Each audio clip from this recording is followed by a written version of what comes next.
하나님 말씀 함께 나누겠습니다. 이 시간 우리에게 주시는 하나님의 말씀 신약 성경 마가복음 12장 28절에서 34절까지의 말씀입니다. 신약 성경 제 성경으로는 77쪽입니다. 찾으셨으면 우리 다 같이 한 목소리로 합독하도록 하겠습니다.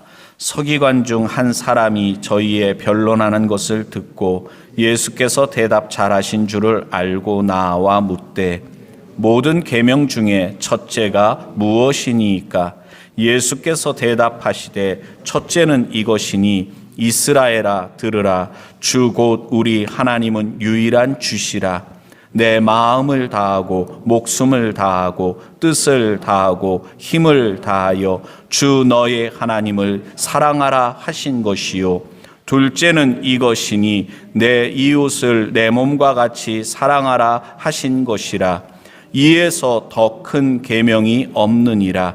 서기관이 가로되 선생님이여 옳소이다. 하나님은 한 분이시요 그 외에 다른 이가 없다 하신 말씀이 참이니이다. 또 마음을 다하고 지혜를 다하고 힘을 다하여 하나님을 사랑하는 것과 또 이웃을 제 몸과 같이 사랑하는 것이 전체로 드리는 모든 번제물과 기타 제물보다 나으니이다. 예수께서 그 지혜 있게 대답함을 보시고 이르시되 내가 하나님의 나라에 멀지 않도다 하시니 그 후에 감히 묻는 자가 없더라. 아멘. 할렐루야. 하나님께서 이 시간에도 귀한 은혜 주실 줄로 믿습니다. 우리 앞뒤 옆을 보고 인사 나눌 때 참 반갑습니다. 은혜 받읍시다. 인사 나누겠습니다.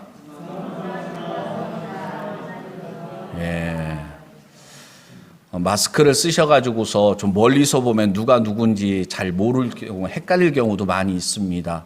우리 용현중 장로님도 참 오래간만에 중국에서 돌아오셨는데 이따 예배 끝나고 서로들 이렇게 좀 인사 나누셨으면 좋겠습니다. 혹시 여러분들 로마의 성 베드로 성당 가보셨습니까? 가보신 분 계시면 부럽습니다. 해외여행 갔다 오신 분이니까. 코로나 때문에 외국 나가는 게 쉽지가 않아요.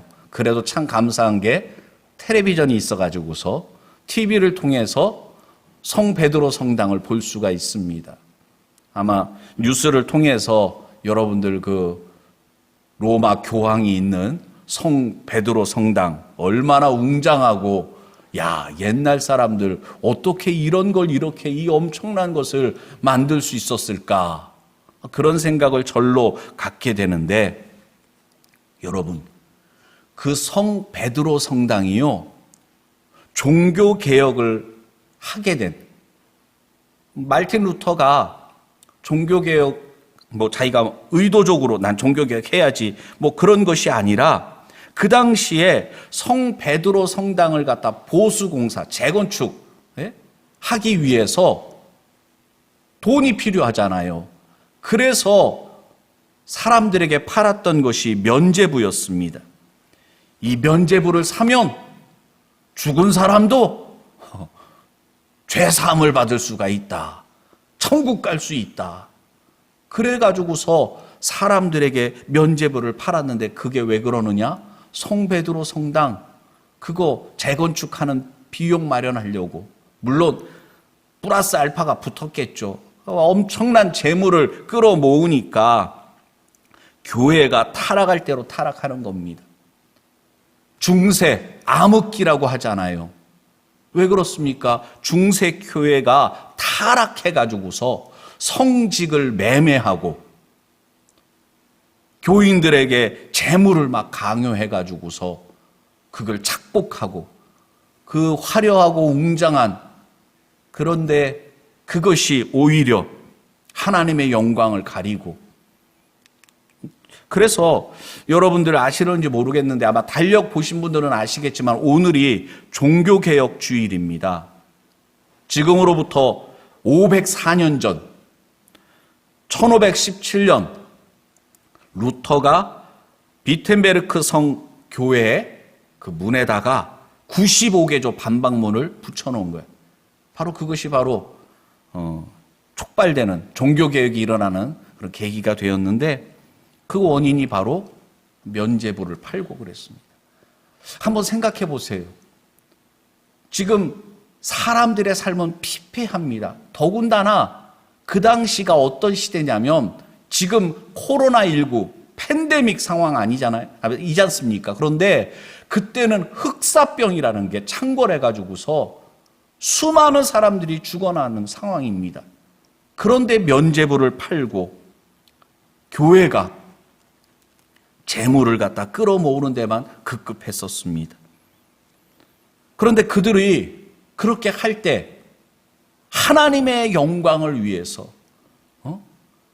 성 베드로 성당 이거를 갖다가 하나님 보시기에 아름답게 해야 되지 않겠냐, 그런 이유를 갖다 대면서 했던 것입니다. 그것이 교회를 타락하게 했습니다. 십자군 전쟁도 사람들이 벌일 때 왜 그랬습니까? 예루살렘 성지를 되찾자, 이교도들에게 빼앗긴 성지를 되찾자, 그래서 십자군 전쟁을 벌였잖아요. 그런데 그것이 변질되어 갑니다. 나중에는 십자군 전쟁이 아주 참패를 하게 되고 몇 번에 걸쳐서 하게 됐는데, 그것 때문에 교황의 권위가 아주 그냥 땅에 떨어지고 막 굉장히 혼란한 일들이 벌어졌습니다. 특별히 종교개혁주의를 맞이해서 오늘 마가복음 12장에 나와 있는 이 말씀, 어떤 서기관이 예수님께 찾아와서 예수님께 질문했습니다. 모든 계명 중에 첫째가 무엇입니까? 사실 이 질문은 잘못된 질문이었습니다. 예수님께서 이 땅에 오셔서 천국 복음을 전파하시며 고난의 길, 십자가의 길을 걸어가실 때 유대인들도 하나님의 뜻을 오해했습니다. 그래서 성전에서 예배가 계속 이루어지고 사람들이 성전에 가서 기도하고 있었지만, 예수님께서는 하나님께 그들이 드리는 예배가 하나님과는 무관한 예배라 그랬습니다. 성전을 정화하면서 물건 파는 사람들, 돈을 바꾸는 사람들을 내어 쫓으셨었습니다. 그리고 그 화려한 성전이 돌 위에 돌 하나도 남지 않고 철저하게 파괴될 것을 예수님께서 말씀하셨습니다. 중세시대 때도 중세교회도 하나님의 뜻을 오해했습니다. 성 베드로 성당 같은 웅장하고 화려한 성당들을 만드는 것이 하나님의 영광을 위한 것이라고 생각했습니다. 그러나 그것이 아니었죠. 팬데믹 상황, 코로나19 상황 속에서 오늘 교회의 모습은 어떻습니까? 오늘도 우리가 주님 앞에 나와 예배드리고 있는데, 혹시 우리는 유대인들이나 중세교회들처럼 하나님의 뜻을 오해하고 있지는 않을까요? 내가 열심히 믿음 생활하고 있다고는 하는데 그것이 정말 하나님의 뜻에 합당한 모습인지 늘 돌아봐야 됩니다. 왜냐? 종교개혁가들이 사용했던 슬로건이 있었습니다. 그게 뭐냐면, 한번 따라해 주세요. 교회는 항상 개혁되어야 한다. 이게 개혁교회, 종교개혁을 일으켰던 사람들이 표였습니다. 교회는 항상 개혁되어져야 한다. 왜 그러느냐? 우리 안에 죄성이 있습니다. 그래서 교회는 하나님의 말씀대로 살아가고자 끊임없이 자기 자신을 쳐서 복종시키려고 노력하지 않으면 그냥 나는 가만히 있는 것 같은데 죄 가운데 흘러가게 됩니다. 처음에는 순수했던 것 같은데 개혁하고 변화돼서 새롭게 되었다. 야, 이제는 새로워졌구나. 그런데 시간이 흘러가면서 변질됩니다. 그래서 끊임없이 개혁되어져야 한다는 것입니다. 어떤 분들은 오해하는 경우가 있어요. 그러니까 교회는 시대에 따라서 교리도 바뀌어야 된다. 시대와 상황에 따라서 우리가 거기에 맞춰서 살아가야 된다. 그렇게 생각합니다. 근데 이 표현은 그런 의미가 아닙니다. 성경, 하나님의 말씀에서 자꾸만 벗어나려고 하는데, 본질에서 떠나가려고 하는데, 그것을 경계하고 본질에 집중하기 위해서 끊임없이 노력해야 된다는 것입니다.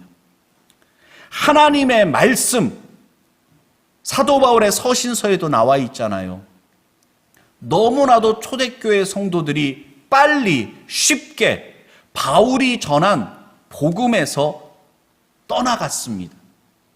이단에게 미혹되고 잘못된 교리에 사로잡혀서 복음에서 떠나는 경우가 너무나도 많아서 바울이 탄식했었습니다. 올바른 가르침이 무엇인가? 하나님의 말씀이 의미하는 참 뜻이 무엇인가를 집중해야 됩니다. 제가 조금 전에도 말씀드렸지만 이 서기관의 질문 자체가 문제가 있다고 말씀드렸는데, 모든 계명 중에 첫째가 무엇입니까? 이 서기관이 이렇게 질문한 이유가 뭐냐면, 유대인들은요, 성경 말씀, 그들은 율법이라고 이렇게 얘기를 하는데, 하나님의 계명은 구분해서 한 613가지 조항으로 정리를 합니다. 그리고 그 613가지 조항 중에 하지 마라 라고 하는 계명을 365가지, 그리고 해라, 하나님의 백성은 이렇게 살아가야 된다, 적극적으로 실천해야 될 것을 강조하는 말씀이 248가지 계명으로 구분을 합니다. 그리고서 613가지나 되는 조항을 딱 보니까 이거를 다 지킬 수 있겠습니까? 못 지키잖아요. 그러니까 유대인들은 시간만 나면 논쟁하는 게 뭐냐면, 이 613가지 계명 중에 가장 중요한 게 뭐냐? 이것이 중요하다, 저것이 중요하다. 자기가 속한 학파에 따라서, 또 자기가 생각하는 거에 따라서 서로 막 그것 때문에 논쟁을 벌이고 막 그랬었습니다. 서기관은 그런 배경 속에서 그런 생각을 가지고서 예수님께 질문했습니다. 물론 마태복음에 보면 병행 구절이 마태복음 22장인데, 이 서기관은 예수님을 시험하려는 의도에서 이런 질문을 했던 것입니다. 이 앞에 사두개인이라든가 바리새인 여러 사람들이 예수님을 도전하기 위해서 네가 무슨 권세로 이런 일을 행하느냐 그러면서 예수님께 흠집을 잡으려고 여러 가지 논쟁거리를 가지고 와서 따집니다. 그런데 다 실패했거든요. 네 번째로 이제 서기관이 등장해서 예수님을 시험하려고 질문했다, 그렇게 나와 있습니다. 나쁜 의도에서, 좋지 않은 의도에서 이런 질문을 했던 것입니다. 근데 성도 여러분, 하나님의 말씀에서 더 중요한 말씀이 있고 덜 중요한 말씀이 있고 그렇습니까? 가장 중요한 말씀, 이거는 내가 지켰으니까 다른 말씀은 안 지켜도 되는 것입니까? 결코 그런 것이 아닙니다. 하나님의 말씀은 더 중요하거나 덜 중요한 말씀이 있는 것이 아닙니다. 그러면 제대로 된 질문은 무엇입니까? 성경 말씀, 하나님의 계명, 그 말씀의 본질이 무엇입니까?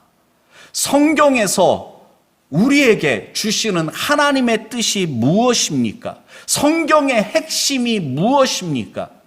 그렇게 질문을 해야 하는 것입니다. 우리가 믿음 생활할 때도요, 본질에 집중해야 되는 것입니다. 비본질에 매달리면 안 돼요. 우리가 무엇을 했는가, 거기에 집중하는 것은 유대인들, 바리새인들이 특히 그러했는데, 공로주의 사상, 업적 쌓기, 내가 이런 것도 했고 저런 것도 했고 이러니까 나는 천국 갈 수 있을 거야, 그런 착각에 빠지는 것입니다. 그런데 내가 무엇을 했는가보다 더 중요한 것, 우리가 정말 붙들어야 될 것은 뭐냐면 무엇을 위해서 했는가. 내가 예배 드렸어요. 그런데 내가 왜 예배 드렸는가? 하나님께 예물을 드렸습니다. 예물을 드렸다. 이번 달에도 내가 11조 생활했다. 그게 아니라 내가 왜, 무엇을 위해서 하나님께 예물을 드렸는가? 그것이 내가 복받고 내가 형통하고 내가 원하는 어떠한 것을 이루고자 하는 것이 아니라 성경에서 그리고 예수님께서 여기에서 말씀하신 것, 하나님을 사랑하고 이웃을 사랑하라 라고 말씀하신 것은 무엇입니까? 우리가 무엇을 하든지 하나님을 사랑하기 때문에, 이웃을 사랑하기 때문에 행해야 한다는 것입니다. 성도 여러분, 우리의 신앙이 신앙 연수가 지나가면서 예배에 익숙해집니다. 찬송을 할 때도 가사가 외워져서 이제는 아무 생각 없이 그냥 찬양을 할 수가 있어요. 가사가 저절로 생각나고, 설교 시간에도 성경 본문만 딱 보면 오늘 이런 말씀 하시겠구나 미루어 그냥 추측할 수도 있을 수가 있습니다. 그런데 문제가 있습니다. 종교에 익숙해지면 익숙해질수록 우리의 마음은 드라이해집니다. 메말라 버립니다. 이제는 웬만해선 감동받지 못해요. 도전받지 못합니다. 지식적으로는 알아요. 그런데 그것이 우리의 삶 속에서 열매 맺지를 못합니다. 그것이 우리의 심령을 변화시키지를 못합니다. 굉장히 위험한 것입니다. 예수님 당시에 유대인들이 그러했고 종교개혁이 이루어지던 중세사회가 그러했습니다. 그래서 예전 중심, 성전 중심의 신앙생활, 그것이 종교 타락을 이루었습니다. 헤롯 왕에 의해서 세워졌던 예루살렘 성전, 예수님은 철저하게 파괴되어질 것이다. 진짜로 그 말씀대로 주후 70년 로마군에 의해서 예루살렘이 함락되고 성전이 파괴되었습니다. 중세시대도 마찬가지고 오늘날에도 마찬가지입니다. 우리의 신앙은 성전 중심, 건물 중심이 아니고 예전 중심의 그것이 아니라 말씀이 중심이 되어야 됩니다. 이런 건 좀 아멘 좀 하시고 말이죠. 중요한 겁니다.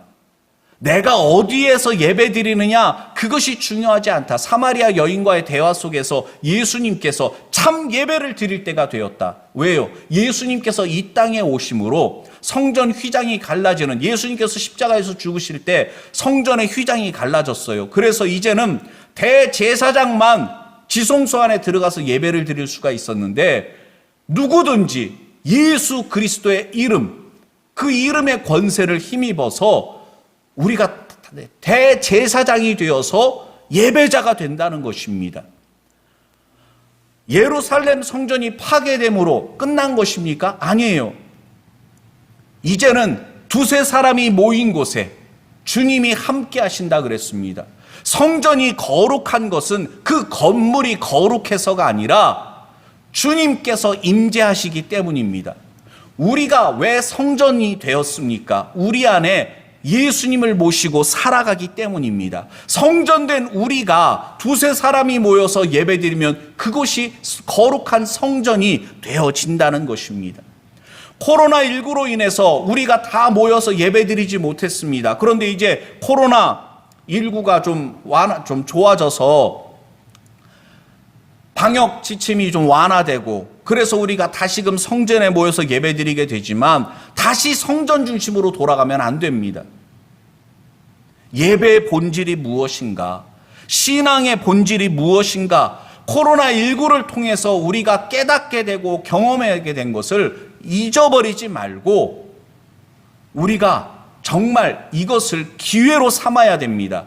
교회가 개혁되어지고 갱신되어지는 그런 디딤돌로 삼아야 되는 것입니다. 예수님께서 여기서 말씀하십니다. 그 서기관의 질문에 대해서 29절부터 31절까지의 말씀에서 대답을 하시는데, 우리 다시 한번 함께 읽어보겠습니다. 예수께서 대답하시되 첫째는 이것이니 이스라엘아 들으라. 주 곧 우리 하나님은 유일한 주시라. 내 마음을 다하고 목숨을 다하고 뜻을 다하고 힘을 다하여 주 너의 하나님을 사랑하라 하신 것이요. 둘째는 이것이니 내 이웃을 내 몸과 같이 사랑하라 하신 것이라. 이에서 더 큰 계명이 없느니라. 아멘.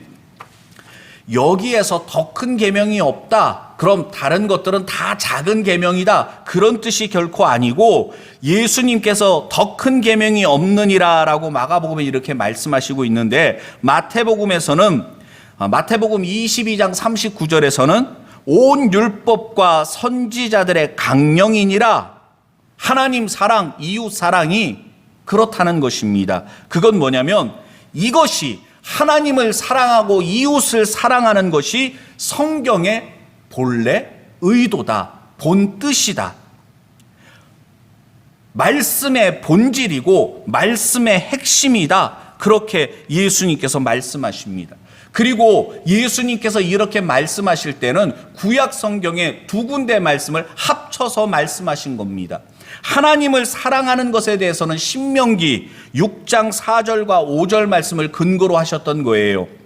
쉐마라고 해서 이스라엘 사람들은 아침 저녁으로 암송했던 말씀입니다. 이스라엘아 들으라. 우리 하나님 여호와는 오직 하나인 여호와시니 너는 마음을 다하고 성품을 다하고 힘을 다하여 내 하나님 여호와를 사랑하라 말씀하신 그 말씀을 근거로 해서 예수님께서 말씀하셨던 것입니다.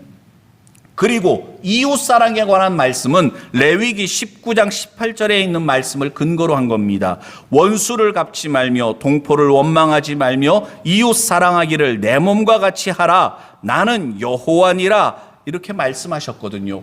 그 말씀을 근거로 해서 이웃사랑에 대하여 예수님께서 말씀하신 것입니다.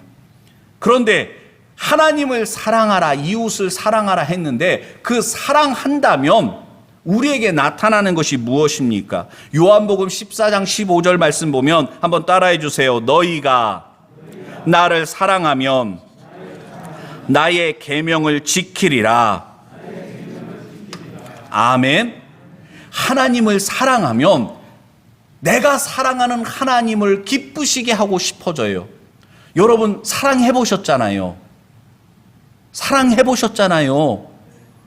사랑하면 내가 사랑하는 사람을 기쁘게 하기 위해서 때로는 나는 못 먹어요. 나는 별로 좋아하지 않아요. 근데 그 사람이 좋아하니까 그거 먹으러 갑시다 그러는 거예요. 그 사람이 기뻐하는 것, 그것을 갖다가 아니까 그것을 해주려고 그럽니다. 사랑하면 희생이 마지못해서 하는 것이 아니라 내가 그를 위해 희생할 수 있다는 것이 오히려 기쁨이 되고 감사하게 됩니다. 그래서 하나님을 사랑하는 자의 그 증거가 뭐냐? 하나님의 계명, 하나님의 말씀 따라 살아가게 된다는 것입니다. 오해하면 안 되는 게, 예수님께서 하신 말씀을 보면 첫째는 그리고 둘째는 하니까 첫째는 하나님 사랑이 가장 그런 거고 둘째니까 첫째보다는 좀 덜 한 것, 그렇게 우리가 오해할 수가 있는데, 원어 성경으로 보면 첫째 계명과 둘째 계명 사이에 그와 같으니라는 단어, 그것이 어떤 의미를 갖고 있냐면 원어 성경으로 보니까 성질이 동일함을 의미합니다. 동전의 앞면과 뒷면, 그런 의미입니다. 하나님을 사랑하면 당연히 이웃을 사랑하게 된다는 거예요. 그것이 구분될 수가 없다는 것입니다. 그래서 요한일서에도 이런 말씀이 있습니다. 누구든지 하나님을 사랑하노라 하고 그 형제를 미워하면 이는 거짓말하는 자니 보는 바 그 형제를 사랑치 아니하는 자가 보지 못하는 바 하나님을 사랑할 수가 없느니라.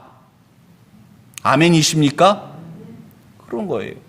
근데 여기서 또 재밌는 게 있습니다. 그게 뭐냐면 누가복음 10장에 보면 한 율법사가 와서 예수님께 질문하고 그러는데 거기에서는 선한 사마리아인의 이야기가 등장합니다. 마태복음이나 마가복음에는 나와 있지 않고 누가복음에만 나오는 이야기인데 선한 사마리아인의 이야기를 쭉 예수님께서 들려주시니까 그 율법사는 누가 내 이웃입니까? 물어봅니다.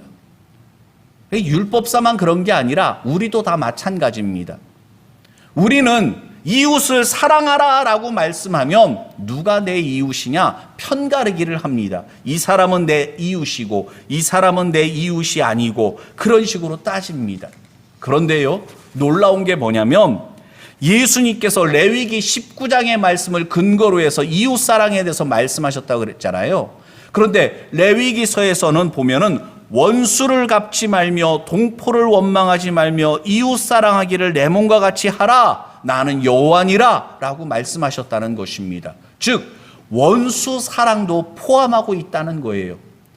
이웃을 사랑할 때 나에게 잘해주는 사람뿐만 아니라 원수까지도 사랑할 것을 말씀하셨건만 유대인들은 세월이 흘러가면서 자기 동족 아브라함의 후손만 이웃이라고 생각했고, 그리고 아브라함의 후손들 가운데서도 그들은 구분짓기 시작합니다. 그래서 문둥병이라든가 여러 가지 질병에 걸린 사람들은 하나님의 저주를 받아서 병에 걸린 사람이니까 저들은 천국 가지 못해. 이웃에서 제외되는 거죠. 예수님 당시에는요, 세리들, 친일파 앞잡이 노릇한 사람들, 우리나라도 막 그 사람들에 대해서 얼마나 부정적인 생각을 가졌습니까? 마찬가지로 그런 거예요. 원수까지도 이웃으로 용납하고 품어야 될 것을 예수님은 말씀하셨다는 것입니다. 성도 여러분, 우리가 내가 기준을 만들면 안 됩니다. 내 스타일을 고집하면 안 돼요. 예수님께서 우리에게 주신 말씀, 그 말씀에 순종할 때는 내가 받아들일 수 있는 말씀은 순종하고 받아들이기 어려운 말씀은 순종하지 않고, 그리고서는 내가 그래도 이런 것도 했고 저런 것도 했으니까 좀 부족한 것들이 있더라도 좀 봐주시면 안 됩니까? 이게 안 된다는 말입니다. 내가 주인 삼았던 것들을 내려놔야 됩니다. 내가 내 인생의 여전히 주인이라면 아직 여기 서기관에게 예수님께서 하신 말씀이 무엇입니까? 서기관이 예수님의 대답을 듣고 선생님이여 옳소이다. 하나님은 한 분이시오 그 외에 다른 이가 없다 하신 말씀이 참이니이다. 또 마음을 다하고 지혜를 다하고 힘을 다하여 하나님을 사랑하는 것과 또 이웃을 제 몸과 같이 사랑하는 것이 전체로 드리는 모든 번제물과 기타 제물보다 나으니이다. 그렇게 대답을 하잖아요. 그러니까 예수님께서 그의 대답을 듣고 내가 하나님의 나라에 멀지 않도다 칭찬하셨거든요. 근데 예수님의 그 칭찬을 우리가 가만히 생각해 보면 좀 뭔가 이상합니다. 하나님의 나라에 멀지 않도다라는 얘기는 하나님의 나라에 들어갔다는 얘기입니까? 아직 들어가지 않았다는 얘기입니까? 서울을 향해 가는 사람이 어디까지 왔어? 서울 근처까지 왔어. 거진 다 왔어. 그런 얘기는 아직 서울에 도착하지 못했다는 얘기입니다. 서기관은 율법학자입니다. 성경에 대해 능통한 사람들이고 백성들에게 말씀을 가르치는 직업을 가진 사람들이었습니다. 그런데 예수님께서 그런 서기관을 향해서 내가 하나님의 나라에서 멀지 않구나 라고 말씀하신 것은 이 사람이 다른 서기관이나 다른 바리새인들과는 좀 차별된 모습을 보이기는 해요. 앞부분에서 예수님과 논쟁했던 사람들은 예수님의 말씀을 듣고 예수님의 말씀이 옳습니다. 우리가 잘못 생각했습니다. 우리가 틀렸습니다. 인정하지 않습니다. 근데 이 서기관은 인정해요.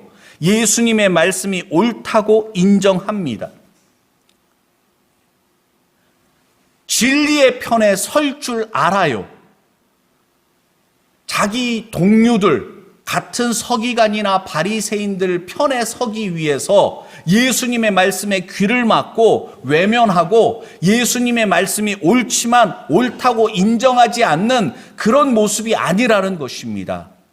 그거는 적어도 다른 유대인 종교 지도자들과는 차별화된 모습을 보이고 있는 것입니다. 그러나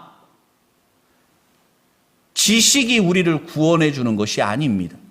성경 말씀을 많이 안다고 해서 천국 가는 것이 아닙니다. 누가 천국 갑니까?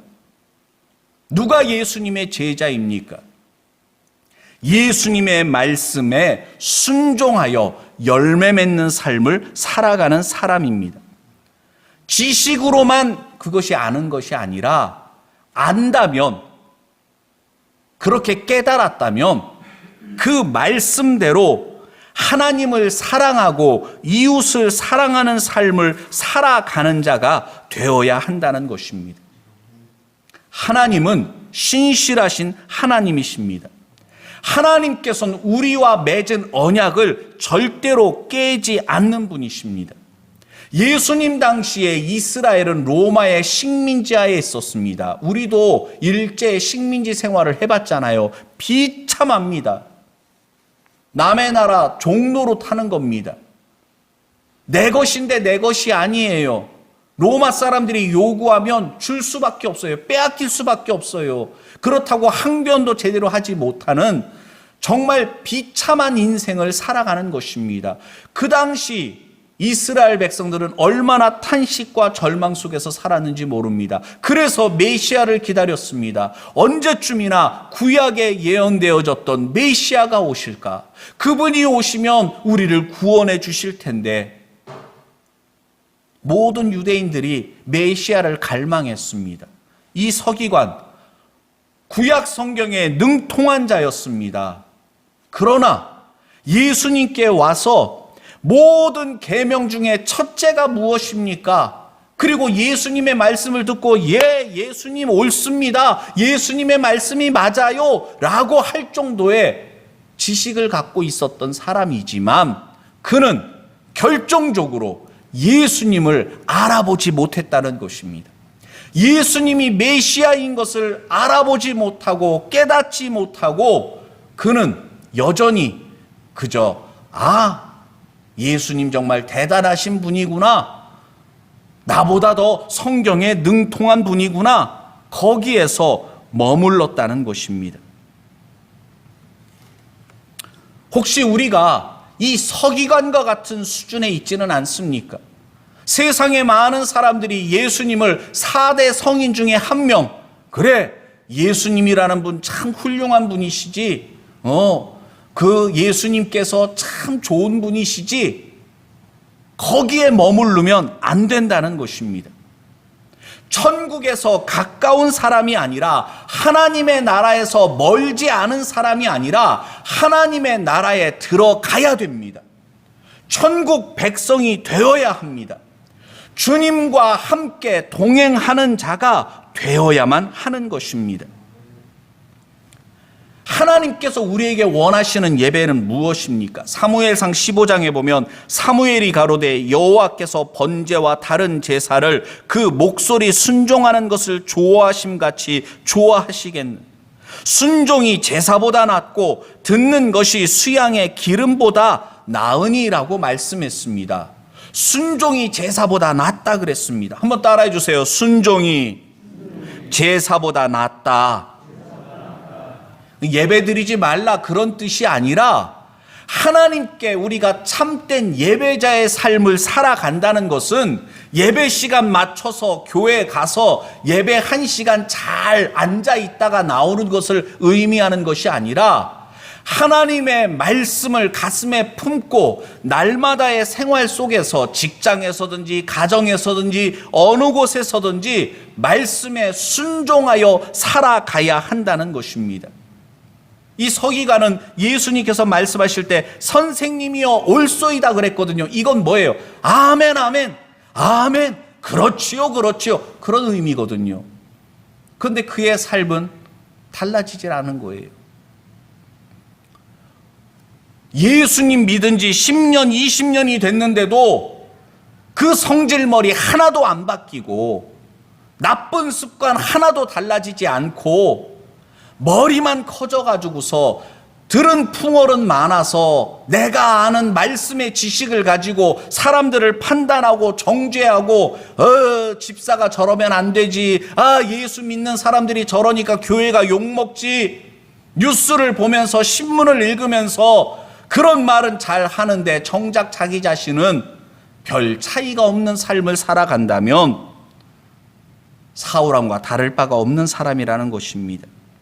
호세아 6장에 보면 나는 인애를 원하고 제사를 원치 아니하며 번제보다 하나님을 아는 것을 원하노라 그랬습니다. 한번 따라해 주세요. 번제보다 하나님을 아는 것을 원하노라. 아멘. 여러분, 하나님을 사랑하십니까? 정말 하나님을 사랑하세요? 그렇다면 하나님에 대하여 궁금해야 됩니다. 우리가 누군가를 사랑하게 되면 그 사람이 뭘 좋아하는지, 뭘 싫어하는지, 그 사람이 언제 행복해하는지, 그 사람이 어떤 고민이 있는지 궁금해요. 궁금해. 예? 아내가 남편에 대해서, 남편이 아내에 대해서 궁금해하지 않는다. 그저 정 때문에 살아간다. 이게 우리의 문제입니다. 살면 살수록 서로에 대해서 사랑이 깊어지면 깊어질수록 궁금해져야 됩니다. 우리가 하나님을 사랑한다면 하나님을 더 깊이 알아가고자 하는 것입니다. 그래서 호세아 선지자는 이렇게 말해요. 오라, 우리가 여호와께로 돌아가자. 하나님께로 돌아가자. 여호와께서 우리를 찢으셨으나 도로 낫게 하실 것이요 우리를 치셨으나 싸매어 주실 것임이라. 코로나19로 인해서 우리의 삶이 엉망이 되었지만 성도 여러분, 이런 상황일수록 우리의 삶이 힘들면 힘들수록 우리는 여호와께로 돌아가야 되는 것입니다. 하나님의 말씀으로 돌아가야 돼요. 말씀을 붙들어야 되고 하나님의 뜻이 어디 있는가, 내가 어떻게 살기를 원하시는가. 호세아 선지자는 이렇게 말합니다. 여호와께서 이틀 후에 우리를 살리시며 3일에 우리를 일으키시리니. 하나님의 때가 되면 우리를 살리신다는 거예요. 하나님의 때가 되면 우리를 일으키신다는 겁니다. 우리가 넘어졌을지라도 삶의 무게에 짓눌려 주저앉아 있다 할지라도 하나님께로 돌아가면 하나님께서 우리를 붙잡아 주시고 일으켜 주신다는 거예요. 우리가 하나님을 왜 사랑해야 되느냐? 하나님을 사랑해야 천국 가니까, 하나님을 사랑해야 복 받으니까, 그게 아니라는 거예요. 하나님께서 먼저 우리를 사랑하셨기 때문에, 하나님께서 우리에게 베풀어 주신 은혜를 깨닫고 그 은혜에 감격하니까 사랑할 수밖에 없다는 거예요. 우리가 왜 이웃을 사랑해야 됩니까? 예수님께서 용납할 수 없는, 용서할 수 없는 나를 품어주시고 용서해 주셨기 때문에 사랑받았으니 사랑할 수밖에 없다는 것입니다. 저 사람이 나를 아프게 한 것과는 비교할 수 없을 정도로 내가 주님을 아프게 했는데 그런 나를 용납해 주셨거든요. 그걸 깨달으니까 다른 사람들이 나에게 한 것 너무 나를 힘들게 하고 아프게 하지만 그를 원수처럼 여기는 것이 아니라 오히려 그들을 위하여 기도하게 된다는 거예요. 불쌍히 여기는 마음을 갖게 된다는 것입니다. 그게 내가 의지적으로, 의도적으로 노력해서가 아니라 우리 안에 내주하시는 성령님께서 우리를 그렇게 변화시키신다는 겁니다. 예수님의 체질로 바뀌게 하신다는 거예요. 그래서 전에는 내가 무관심했던 것에 대해 관심을 갖게 해야 됩니다. 예수님의 마음이 있는 곳에 우리의 마음도 있게 돼요. 예수님이 미워하는 거 나도 미워하게 돼요. 왜요? 우리 안에 계신 예수님께서 우리를 변화시키시기 때문입니다. 그래서 우리의 삶이 달라지는 것입니다. 호세아서 6장 3절에 보면 그러므로 우리가 여호와를 알자 힘써 여호와를 알자. 그의 나오심은 새벽빛같이 일정하니 비와 같이 땅을 적시는 늦은 비와 같이 우리에게 임하시리라 말씀하고 있습니다. 성도 여러분, 이제 남은 11월, 12월 어떤 계획을 가지고 계십니까? 무엇을 준비하고 계십니까? 그 어떤 것보다 우선돼야 될 것, 우리가 하나님을 사랑한다면 하나님을 힘써 알고자 하는 그런 열망이 있어야 됩니다. 말씀을 사모하여 주야로 그 말씀을 읽는 이유가 내가 성경 몇 번 통독했다 그거 자랑하려고 하는 것이 아니라 궁금해서, 내가 사랑하는 하나님을 알고 싶어서, 더 알고 싶어서 성경을 붙들게 되고, 내가 해야 될 일들이 많지만 예수님과의 대화, 하나님과의 대화가 너무나도 귀하고 소중해서 무릎 꿇을 수밖에 없고 기도할 수밖에 없는 삶, 그것이 우리를 살립니다. 그것이 성도인 우리가 마땅히 살아가야 될 모습인 것입니다. 이 시간 마가복음 12장 말씀은 하나님을 사랑하고 이웃을 사랑하라라고 우리에게 주신 말씀입니다. 성도 여러분, 새로운 한 주간 그리고 11월, 이 2021년도 얼마 남지 않았는데 예수님의 마음을 가슴에 품고 살아가시기를 바랍니다. 주님께서 우리에게 놀라운 계획을 가지고 계십니다. 내 나이가 몇인데 여러분, 나이는 숫자에 불과합니다. 우리가 주님께 집중할 때 마른 막대기 같은 우리들을 통해서 하나님께서는 하나님의 영광을 나타내십니다. 그러므로 성도 여러분, 하나님의 말씀을 붙드시는 자가 되시고 그 말씀이 여러분들이 발에 등이 되고 빛이 되어 말씀의 인도하심을 따라 살아가시기를 바랍니다. 주신 말씀 생각하며 우리 다 같이 함께 기도하겠습니다. 아버지